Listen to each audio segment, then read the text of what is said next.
Hello everybody. I'm going to show you how I set up one of my gigs to save time here. You want to use your desktop to set up your gig. You cannot use your mobile app or your mobile browser. So when you start a gig, you start with the basics of overview. You have your title, you have your category, you have your gig placement. I recommend the title be very simple. They only give you 80 characters. Just keep it simple on what it is you want to focus on. You can always change it later at any time. My service type for this gig is startup consulting. And then for metadata, you want to click some things here that people will be looking for. Again, you offer your language in English if that's your language. And then I have industries that I specialize in. E-commerce, for example, I have that put down there right now, in business services and consulting. That helps people find my gig a bit on Fiverr. Positive keywords are something I put on there as well. Business website, coaching, etc. This helps people find your gig. There are negative keywords. I don't recommend those because they cost extra as part of the Plus package. I've never had to use them. So you would click Save here to save your progress so far on the gig. And the next screen you would go to is pricing. This is really important. You want to offer 3 packages. They're basic, standard, and premium. As you can see for this gig, I have phone calls, Zoom calls that I have set up for my clients. And the 15-minute call is the cheapest, but doesn't really give everyone the real good stuff. The good stuff is what I offer in the 30-minute and the 60-minute call. And as we get down to pricing, you'll see in pricing that the 60-minute call is actually going to offer the most value. So I have 5 days delivery. You want to give yourself plenty of time to deliver on the order. You don't want to run up to a deadline on Fiverr. That's going to hurt your seller status. I don't offer any revisions, and there are all these other boxes I don't use for this gig, so I don't check them. The pricing, again, is really important. You want to set a starting price that's pretty low, $5 I recommend for the basic, maybe 25 or 50 or 10 or 25. That's going to attract a lot of buyers to give you some experience to build your portfolio. As you can see here for me, this is a $100 an hour gig, and most of my fees that I book and most of the sessions I book for this gig are $100 because I add the most value for this gig. I've been doing this a while, and I have that right to ask this price because I've got the experience of reviews. I don't use any licensed images. I don't sell those.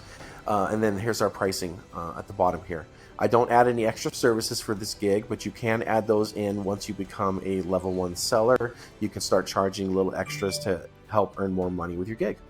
So you would save that. Description and frequently asked questions. This one is really where you describe your gig, where people are going to read it. You want to keep it short and simple. I just have a few bullet points and a couple paragraphs. My expertise here, why you want to book me. There's a lot of AI and sources and whatnot that can help you type up this type of thing for you and give you a good description for your gig. Just look at other people's gigs who are successful. You can kind of look and see what's working out there. I don't offer milestones because it's not a big project based. I do have frequently asked questions. You know, when was your company sold and when? How do we have our call? You know, these are things I have answered on there. It's good to have frequently asked questions.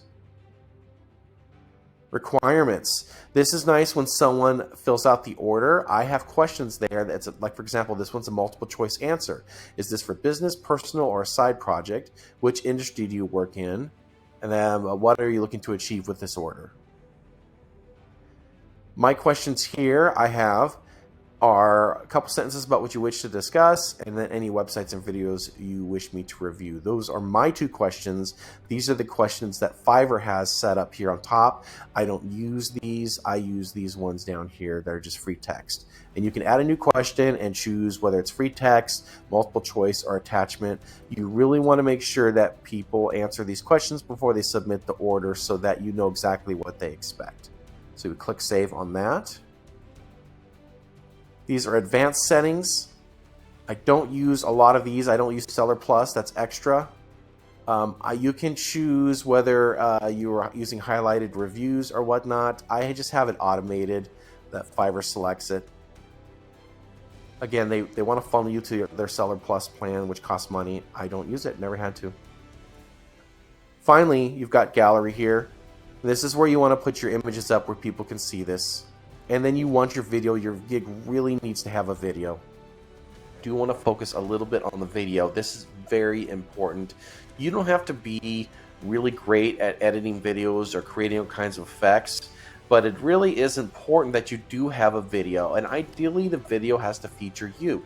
People want to know who you are. They're going to want to know who they're working with. If you have a video of you, it really makes a big difference because people will watch it. So I do my own editing. I put together my own video, which has footage of other videos that I've put together and whatnot, which gives people a really good idea about my history. Especially when you start charging a lot of money for your gigs, you're going to want a really sharp video.